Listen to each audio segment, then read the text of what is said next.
किसी नदिया के घाट पर अगर ये राजनीतिक लोग बस जाते, किसी नदिया के घाट पर अगर ये राजनीतिक लोग बस जाते तो लोगों के प्यासे होंठ एक बूंद पानी के लिए तरस जाते। गनीमत है, शुक्र है, मौसम पर हुकूमत चल नहीं सकती, वरना सारे के सारे बादल भी इनके खेतों में ही बरस जाते। सब खा गए। हमारे देश के नेता इस देश में खाते हैं, इसलिए उनके विदेश में खाते हैं। ये फर्क है बस। आम आदमी पार्टी का ये फर्क है, ईमानदार पार्टी है।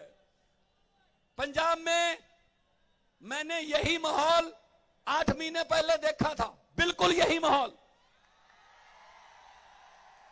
बिल्कुल यही माहौल 8 महीने पहले देखा था। 117 में से 92 सीटें आई और 92 में से 82 फर्स्ट टाइमर हैं, पहली बार विधायक बने हैं, आम घरों के बेटे बेटियां हैं, आम घरों के बेटे बेटे। मैं भी उनमें हूं, मैं भी पहली बार एमएलए बना हूं, पहले मैं एमपी था। तो आप सोचते हो, आप कोई हाथ खड़ा करके बता सकता है आप में से कि कोई आपका दोस्त को या आपके बेटे को या आपके पिताजी चाचे को भाजपा या कांग्रेस टिकट दे सकती है? इनके अपने रिश्तेदार ही नहीं खत्म होते। ये भतीजा है, ये भांजा है, ये बुआ का बेटा है, ये मौसी का बेटा है, आम लोगों की बारी नहीं आती उनमें। और गुजरात को ये कह रहे हैं डबल इंजन। भाई साहब, गुजरात को डबल इंजन नहीं, नया इंजन चाहिए। ये बैठा अरविंद केजरीवाल मॉडल, नया इंजन आ गया मार्केट में, प्रदूषण भी नहीं करता, दौड़ता खूब है, तरक्की की रेस लगेगी। ईमानदारी का इंजन, पारदर्शिता का इंजन, बिजली मुफ्त वाला इंजन, अच्छी शिक्षा वाला इंजन, अच्छे इलाज वाला इंजन। इंजन पंजाब और दिल्ली वालों ने इंजन बदला, गाड़ी पटड़ी पे आ गई। आप गुजरात वालों की बारी है। ये पेड़ भी हर साल पत्ते बदल लेते हैं, गुजरात वालों अब तो बदल जाओ। अगर अच्छे ना निकले, बुरे निकले, 5 साल बाद उखाड़ के फेंक देना भाई साहब। लेकिन हमें पता है कि आम आदमी पार्टी एक मौका मांगती है, लोग बार बार मौके देते हैं। दिल्ली में 3 बार हो गए हैं, क्योंकि ईमानदार राजनीति है, पारदर्शिता की राजनीति है। पंजाब में मैं अभी यहां खड़ा हूं, 8 महीने हुए हैं, 8 साल में एमपी रहा, अभी 8 महीने मुझे सीएम बने हुए। मैं आपके पास आया हूं, मैं 20,000 नौकरियां देकर आपके सामने खड़ा हूं। कतारगाम वालों, सरकारी नौकरियां, सरकारी। मैंने करप्शन का हेल्पलाइन नंबर जारी किया। भ्रष्टाचार कोई करता, कोई दफ्तर में बाबू आपसे पैसे मांगता है, मना मत करना, जेब में से मोबाइल निकाल के उसकी वीडियो हमारे पास भेज देना, बाकी काम सरकार का है। 250 आदमी जेल में हैं, 250 अधिकारी। नीयत अच्छी हो तो सब कुछ हो जाता है, नीयत अच्छी होनी चाहिए। मैं यही कहने आया हूं आपको।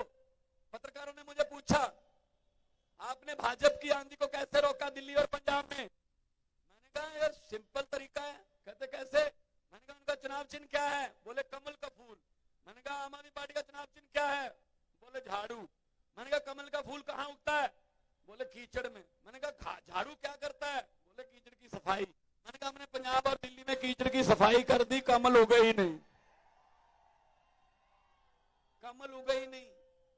पंजाब में 117 में से भाजपा को कितनी सीटें हैं?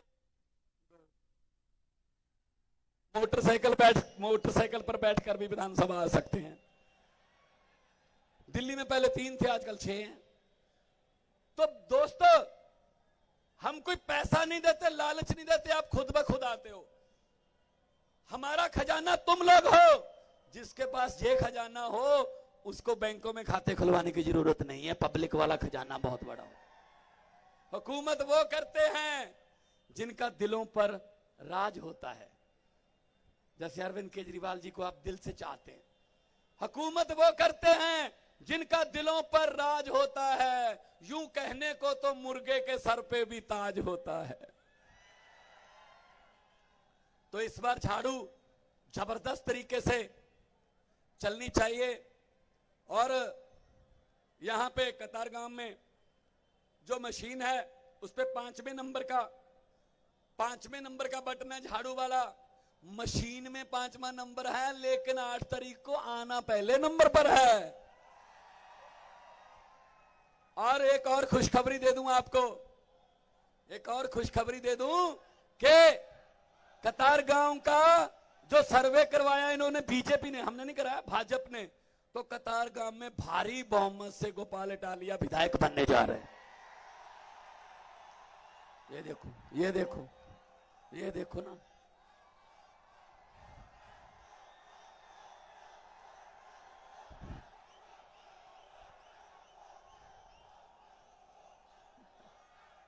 बहुत अच्छे, बहुत अच्छे। मैं कल मैं उधर था भावनगर की तरफ, तो मैं रोड शो कर रहा था। 5-7 नौजवान लड़के नारे लगाने लगे, मोदी मोदी मोदी। मैंने कहा जी सबसे पहले इन 5 के लिए तालियां बजाओ, क्योंकि इनके खाते में 15-15 लाख पहुंच चुका है। पता ही नहीं किधर से निकल गए, और जाते हुए कह के गए हैं, सर ये तो पैसे लिए थे, वोट तो झाड़ू को ही देने वाले हैं। ये आएंगे आपके पास, हमारे पास पैसे नहीं है, ये आएंगे आपके पास, आपका लूटा हुआ माल है इनके पास बहुत है, ये आपके घर पे आएंगे, पैसे देने आएंगे। मेरी हाथ जोड़कर बेनती है कतारगांव वालों, अगर ये आए ना पैसे देने, मना मत करना। लक्ष्मी घर पे आए वापस नहीं करते, आप ही का लूटा हुआ माल है। हाँ, पकड़कर पैसे, उसके बाद इनको बोल देना कि हाँ। और 1 तारीख को पोलिंग बूथ पर जाकर झाड़ू का बटन दबाकर बोल देना कि हाँ। जो समझ गए वो ताली बजाओ, वरना बाकियों को बाप। अरे गोपाल भाई कितना समझदार इलाका यार, कितना समझदार इलाका, सब समझ गए। हम इनके घरों पर जाते हैं अपना काम करवाने के लिए, कोई नौकरी लेने जाता है, कोई गली सड़क के लिए जाता है, इनके घरों के, इनके मंत्रियों के घरों के सामने जाते हैं। भाई साहब चाय पानी की बात छोड़ दो, इनके दरवाजे भी नहीं खुलते, गेट नहीं खुलता हम लोगों के लिए। गेट के साथ एक छोटी सी विंडो खिड़की बनाई होती है, उसको खोल के पीए बोल देता है, साहब है नहीं, अगले बुधवार को आना।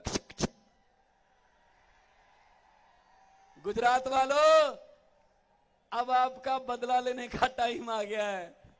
अब ये आपके घरों के दरवाजे खटखटाएंगे, अंदर से कुंडी मत खोलना, अंदर से बोल देना हम भी आज घर पे नहीं है, इलेक्शन के बाद आना। इनको भी पता चले ना, इनको भी पता चले कि किसी दर से खाली वापस आने का दर्द क्या होता है, इनको भी पता चलना चाहिए। तो मैं तो यही कहने आया हूं कि ये बाकी कांग्रेस तो कोमा में चली गई। कांग्रेस की हालत तो 90 साल उस बुजुर्ग जैसी हो गई जिसके घर वालों को डॉक्टर बोल देता है इसमें अब कुछ नहीं है, घर ले जाके सेवा कर लो। कांग्रेस वालों को तो अपने दफ्तर के बाहर लिखना चाहिए, यहां पर जनता द्वारा चुने हुए विधायक सस्ते रेटों पर बिकते हैं। वो तो बेच देते हैं।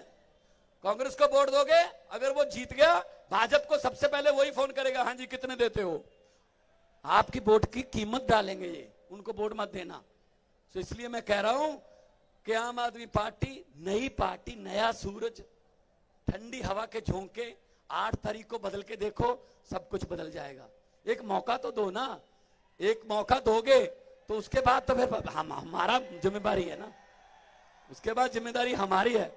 और युवा नेता हैं हमारे पास, अल्पेश हैं, और जितने भी कैंडिडेट हैं आप में से निकले हुए हैं, आपके बेटे बेटियां हैं। तो इसीलिए मैं कह रहा हूं कि गोपाल भाई आपके अपने बच्चे हैं। गोपाल भाई जैसे लोग जब विधानसभा की सीढ़ियां चढ़ेंगे, अंदर से अच्छे कानून बन के निकलेंगे, अंदर से कानून अच्छे बन के निकलेंगे। अच्छे लोगों को चुनोगे तो कानून अच्छे बनेंगे, भ्रष्टाचारियों को चुनोगे तो कानून भी वो अपने हिसाब से बनाएंगे। इसलिए मैं तो बहुत खुश हूं कि आप इतनी भारी संख्या में आए हैं, और जैसे जैसे चुनाव नजदीक आता जा रहा है, ये लहर जो है और ऊंची और ऊंची होती जा रही है, क्योंकि लोगों का डर निकल गया। अभी भी हैं कुछ दुकानदार मुझे कहते हैं कि सर आपके साथ ही हैं, लेकिन धंधा ना चौपट कर दें, मतलब बाहर चाहे झंडा हम उनका लगा लेंगे, लेकिन वोट तो आम आदमी पार्टी को ही डालेंगे। वो कई बार इशारा भी कर देते हैं, रोड शो में जाते जाते ऐसे दुकानदार बैठे बैठे ऐसे ऐसे झाड़ू चला देते हैं, झाड़ू झाड़ू। इस झाड़ू से हम इससे पहले मकान जब सिर्फ दुकान साफ करते थे, अब अरविंद केजरीवाल की अगुवाई में इस झाड़ू से पूरा हिंदुस्तान साफ किया जाएगा, पूरा हिंदुस्तान साफ किया जाएगा। तो इनको मैं कहना चाहता हूं, ये जो भ्रष्ट नेता है ना, किसी की 50 गुना बढ़ गई प्रॉपर्टी, किसी की 100 गुना बढ़ गई, मैं इनको कहना चाहता हूं आप भी बोल देना। भगवंत मान आया था कतारगांव में, वो कह के गया था कि जितने मर्जी इकट्ठे कर लो, पैसे हीरे मोती, मगर ख्याल इतना रहे कफन पे जेब नहीं होती, कफन पे जेब नहीं, सब यहीं रह जाएगा। लोगों की बद्दुआएं, गरीबों की बद्दुआएं ना लो, किसी का धंधा नहीं चलने देते, छोटा दुकानदार, व्यापारी, मजदूर, किसान, किसी को कोई वर्ग तो हो जो खुश हो, किसी को नहीं चलने देते। हमारे वाले वे होटल बुकिंग करते थे, जैसे गोपाल भाई ने बोला कि ऑफिस नहीं खोलने देते थे। भाई साहब दरियाओं को थोड़ी रोक सकते हो, दरिया तो अपना रास्ता खुद बनाते हैं, खुद बनाते हैं। ये दरिया देखो, ये जन सैलाब देखो,